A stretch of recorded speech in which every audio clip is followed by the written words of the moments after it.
Welcome to another edition of Politics and Right. I'm Egberto Willies, your host. Everyone in the Harris County area, a bellwether county in the entire country, is now witnessing what happens when there is a government takeover of an independent school district. Recently, the Houston School District was taken over by the state of Texas, and in the process, uh, their attempt to what many believe is turning the district into one controlled by the private enterprise, private systems. But anyhow, above and beyond, today we're having Karina Quesada, who is a mother of three kids. She's a former elementary school teacher, and she helps parents navigate throughout the school system where needs arise. She is also, more importantly, a community activist and advocate that many of us depend on. Karina Quesada, welcome to Politics Done Right. How are you doing today? I'm doing well. Thank you for having me. Well, look, one of the reasons that got me into calling you up is I saw a snippet of you, and I think it was ABC, and realized, and we're going to start sort of in the middle, realized that after this takeover of the Houston Independent School District began, that you I think you're on one of the boards that that advisory boards for the school, you were summarily dismissed by this new administration. So I want to start there because that contention is something that I think is something that it's blown over from Dallas where he started, and it's kind of showing up here. So why don't you tell me a little bit about that? So, real quick summary on that. So, the District Advisory Committee, that is the way you get on that, or people are you have staff members, you have teachers, and they are elected into these positions. Okay, so there's it's comprised of that. Then for the parent, community, and business representatives, right? Those were always appointed by the elected trustees. Now, the trustee was elected, right? People vote on who they want to represent them, someone you agree with, maybe their values and their views and their vision for the district. And so then that person would appoint two people to represent that district so that the community was involved in the district advisory committee. Now, the advisory committee does not have there's no power to it, right? It's just an advisory committee. But when HB 1842, the takeover law passed, the takeover law, HB 1842, also has districts of innovation. Okay. So it came together. Districts of innovation is part of the takeover law.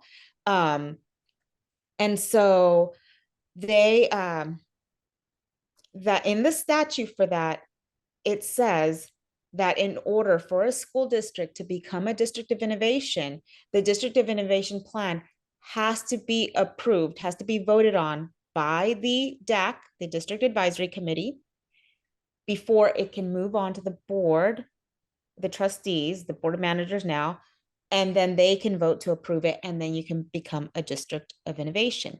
Okay, so the reason it was put in that way is because if you a district of innovation allows you to exempt yourself from up to 67 education Texas education code, right? Law, basically, like things like having certified teachers, having a limit on class sizes, having required to notify parents if their child is being taught by an uncertified teacher, duty free In other lunches, words, all this.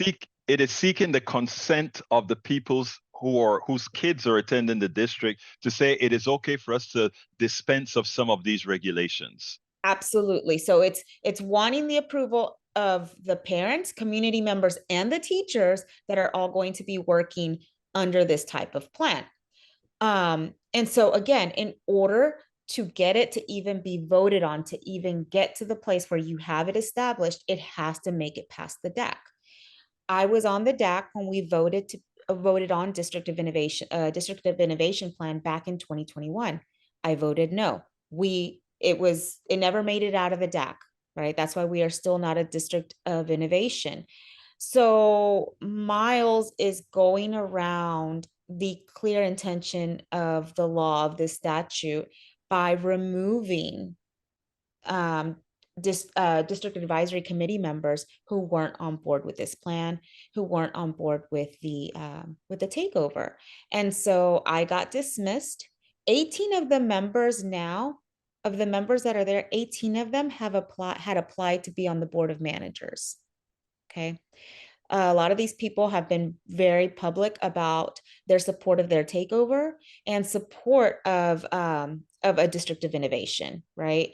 And then now, last night, they put on their they voted on who's going to be, the board decided who's going to be on this committee, the district of innovation committee that's going to make the plan. And out of those people, I believe it was just two or three that had not applied to be on the board of managers.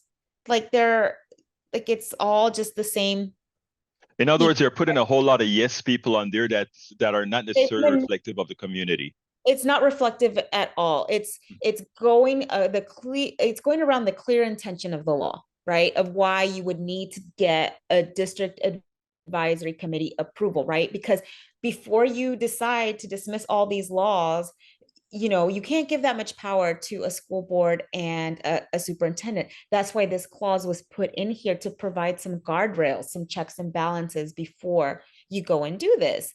And so he's gone around that. He's manipulated it. He changed the district policy so he can decide who is going to be on this deck.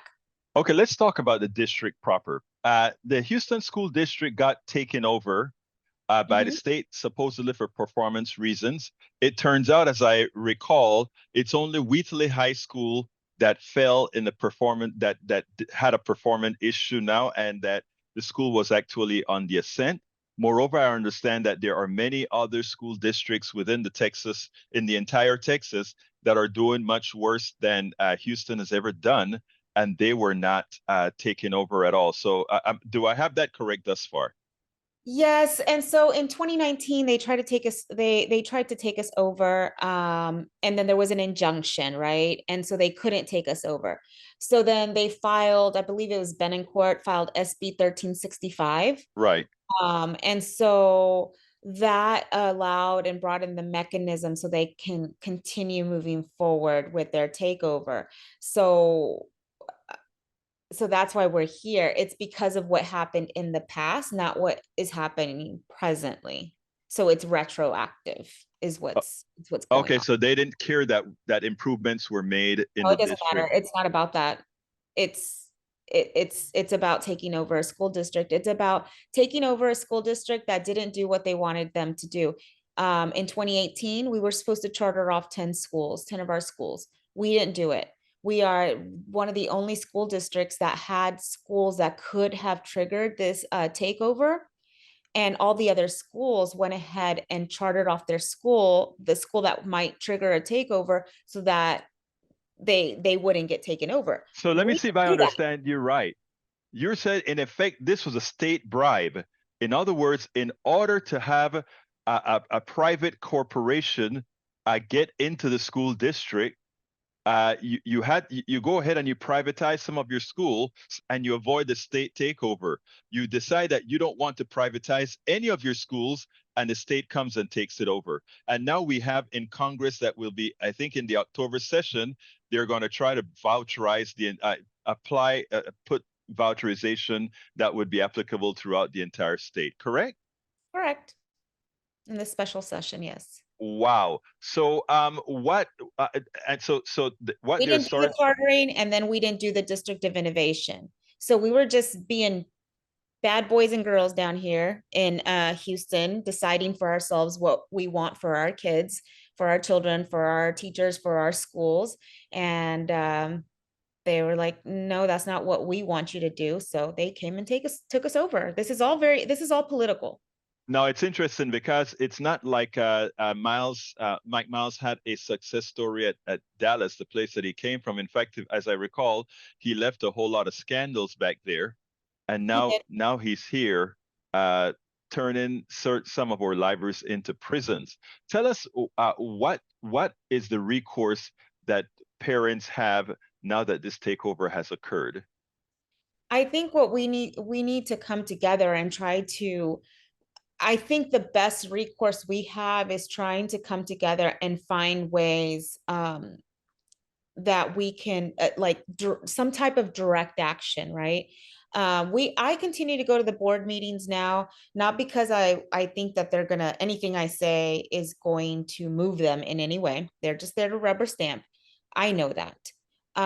It is there. I go there so to to unite my voice with other people that are also in the same predicament, right? It's so that the media pays attention, so that the media covers it, so that there's press, which then gets out to more people, so that we're all understanding that you're not isolated over there, an island onto yourself. Or maybe you decide, oh, I'm going to ask my kid, I wonder if that's going on in their school, and lo and behold, you find out that it's actually happening in your school too. And it was just appalling yesterday to Mike Miles's response after seeing parents crying at this meeting, talking about what their kids are going through, kids themselves coming and speaking and crying about what they're going to, teachers also coming and speaking, or having others people speak for teachers that didn't that wanted to do it anonymously. Then also they were cutting the mics on the little kids. You know, they get nervous and they start stuttering, or you know, they lose their spot in what they were trying to say. And historically the elected board never cut the mic off kids, never. I mean, it's bad optics, right? Like that just doesn't, like, you're a board over a school district that serves children. Like, why would you cut the mics on them? And yet they were doing that. And at the end of this meeting, Mike Miles basically calls us all liars, that he had gone and toured the school with the board of managers and they know what's actually going on in the schools, not what these people here are saying. So called the parents, the teachers, and the children all liars. We're just all making this up. It's not happening. Well, it's good that we have people that are bringing the story about what's going on at the Houston Independent School District, a district that has been taken over by the state with the sole intent of finding a way to privatize it, trying in a way to turn it into. I guess what they're hoping to do is turn much of it into a charter school system. Mm, Karina. yes. Yeah, they're trying to, what's going to happen also is they're going to be closing schools. Hmm. Okay. That's already, that's already in place. The wheels are moving towards that. What's interesting to see is that we have on the board of managers a man that has made over $28 million off real estate, the CEO of Camden Properties. That's not a conflict of interest, right? Hmm. We have someone that works for the college board, right? That's the AP and the testing, someone that profits off testing our kids to death. That's not a conflict of interest, I'm sure, right? Like, you know, it's just, it's really concerning. And yes, this is moving towards either closing the schools or chartering off the schools. And if they close the school, then the building itself will probably be sold to a charter, and then a charter will pop up there. So So then the real estate person makes money off of the sale of the school, and the charter school system, the privatized charter school systems makes a profit by turning each one of the children into a money-making widget. mhm. And at the same time, there are no more restrictions because you have voted to make it an innovation district, and in making it an innovation district, you've foregone 6 to 7 different regulations that govern how these schools should operate, including having certified teachers. So whereas they claim they're coming in here to make a school district safer, to make a school district more functional and bring students out correctly, what you're getting is a privatized school district with no regulation, with little regulations, with teachers that are not certified. And as we all know, if you take a look at the statistics based on charter schools versus public schools in general do better. So that's where we are at university, or rather at the Houston Independent School District, unless Texas elects a new governor and legislator that cares about the kids. Is that about right? That's about right. The only thing is the school district doesn't need the District of Innovation to charter off the schools. They can do that through SB 1882. Okay. But the District of Innovation allows for all these freedoms that are guaranteed to the charter schools for the school district to do.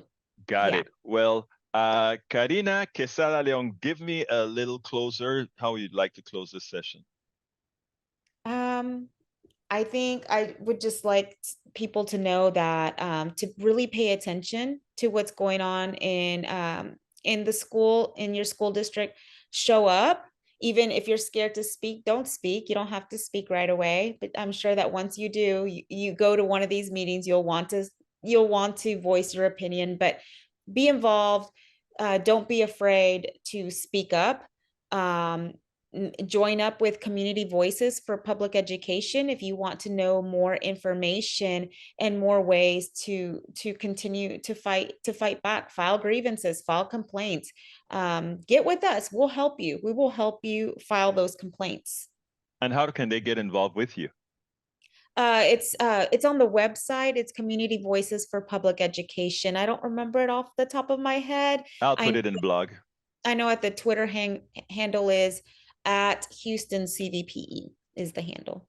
Thank you so kindly. Karina Quesada, mother of 3, former elementary school teacher and a community advocate and activist. Thank you so kindly for having been on Politics Done Right. Bye-bye. We spend a lot of time deconstructing the news, trying to parse it into a form that everybody can understand. We try to find those little nitpicks where it flies above the fray, etc. If you really like these videos that we do, I want to ask a big favor. Please go ahead, number 1, subscribe to our channel, and number 2, please join if you can. Thank you so kindly for watching. Keep watching. Please remember to share. We must populate the entire internet with our progressive message, a message that we know is what most Americans say that they want. So help us, please join.